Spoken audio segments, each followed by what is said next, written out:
All right, Father Noah and I are now outside in the back, and of course what we wanted to show you was some real progress.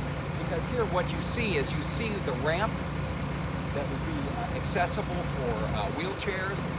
You'll also see the steps leading up, and this whole area here will be the location for the new entrance. And that new entrance will certainly provide a safety to it. It'll be the main entrance to the church building. And what we're going to see is we're going to see a very complementary style of architecture that's going to be very attractive.